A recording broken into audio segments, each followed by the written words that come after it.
Hi everybody, welcome to another Storytime with Sid. It is me, Sidney of Hightower, as it is every week, and here we are again with another story. This time, it's still fairies. It's still fairies. I'm just very excited by the subject. So, let's get started. This is called The Farmer Punished. The fairies, with their free, joyous temperament and love of beauty and luxury, hold in great contempt the minor virtues of thrift and economy, and above all things, abhor the close, hard nature that spends grudgingly and never gives freely.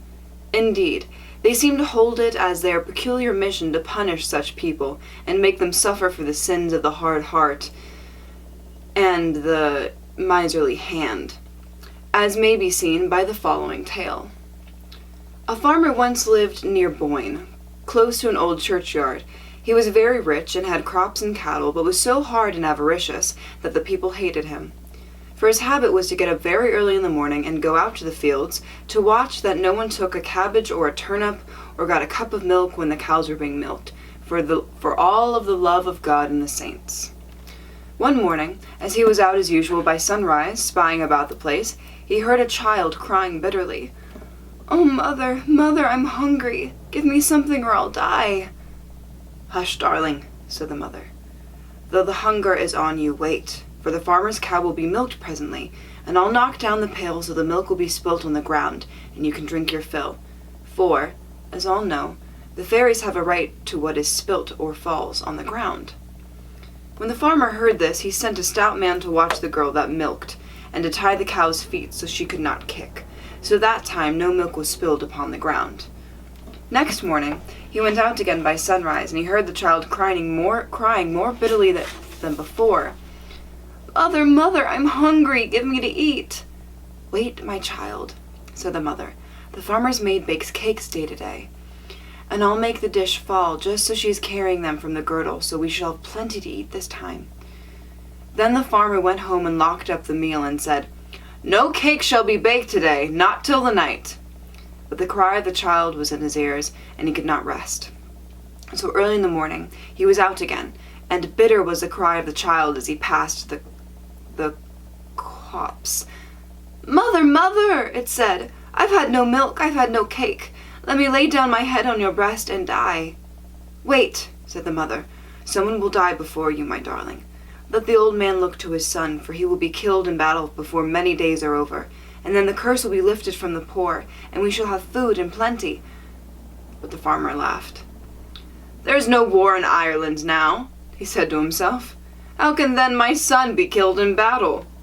And he went home to his own house, and there in the courtyard was his son, cleaning his spear and sharpening his arrows. He was a comely youth, tall and slender as a young oak tree, and his brown hair fell in long curls over his shoulders. "Father," he said, "I'm summoned by the king, for he is at war with the other kings. So give me the swiftest horse you have, for I must be off tonight to join the king's men. And see, I have my spears and arrows ready." Now at that time in Ireland there were 4 great kings, and each of them had 2 deputies. And the king of Leinster made a great feast for the deputies, and to 7 of them he gave a brooch of gold each, but to the 8th only a brooch of silver, for he said, "The man is not a prince like the others." Then the 8th deputy was angry, and he struck the king's page full in the face for handing him the brooch. On this all the knights sprang up and drew their swords, and some one took part and some another, and there was a great fight in the hall. And afterwards the 4 kings quarreled, and the king of Leinster sent out messengers to bid all his people to come help him. So the farmer's son got the message as well as the others, and he made ready at once to join the battle, with a proud heart for the sake of the king and a young man's love of adventure. Then the farmer was filled with rage. "This is the wicked work of the witch woman," he said. "But as I would not give her milk to spill, nor the cakes when baked, so I will not give her the life of my only son." And he took large stones, and built up great walls, the height of a man, round a hut, and set a great stone at the top and close to it, only leaving places for a vessel of food to be handed down. And he placed the lad within the hut. "Now," he said, "the king shall not have him, nor the king's men. He is safe from battle and spears of the warriors." So the next morning he rose up quite content, and was out at sunrise as usual. and as he walked by the churchyard he heard a child laughing, and the mother said, "Child, you laugh by a grave, for the farmer's son will be laid in that ground before 3 days are over, and then the curse will be lifted from the poor. He would not let the milk be spilled, nor the cakes be baked, but he cannot keep his son from death. The spell is on him for evil." Then a voice said, "But his father has walled him around in a hut with strong walls high as a man. How can he die in battle?" And the woman answered, "I climbed the hut last night and gave him 9 stones and bade him throw them one by one over his left shoulder, and each time a stone from the wall would fall down, till free space was left for him to escape. And this he did, and before sunrise this morning he fled away, and has joined the king's army. But his grave is ready, and in 3 days he will be in this ground, for his doom is spoken." When the farmer heard these words, he rushed like mad to the hut and called his son by name, but no answer came. Then he climbed up and looked in through the hole at the top, but no sign of his son was there. And he wrung his hands in despair and went home and spake no word, but sat moaning with his head buried in his hands. And on the 3rd day he heard the steps of men outside, and he rose up, for he knew they were bearing the body of his dead son to the door. And he went out to meet them. And there lay the corpse of the young man on the bier, pale and beautiful, struck through and through by a spear, even as he had died in battle.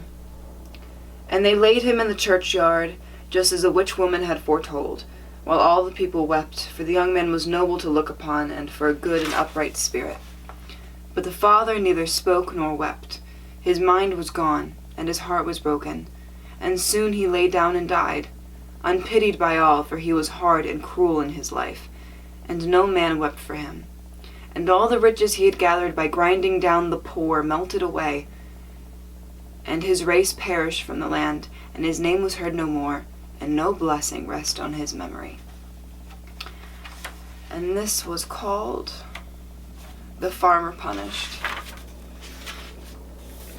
Now that had a very clear moral, and had some very interesting facts about fairies that I didn't know. I didn't know that when milk was spilt on the ground, or if anything was dropped, then it was the right of fairies to have. That's a very interesting way of looking at things, because, well, if you think of it this way, fairies,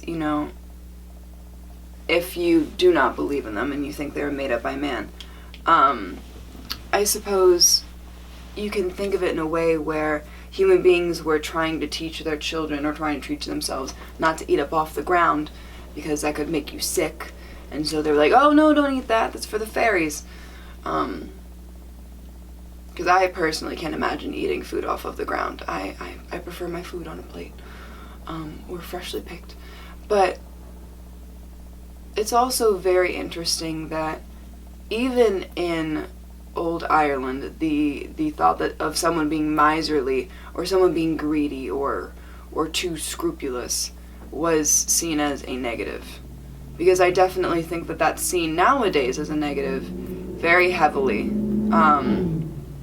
The greed of humanity has existed since we created money, since we created goods and services.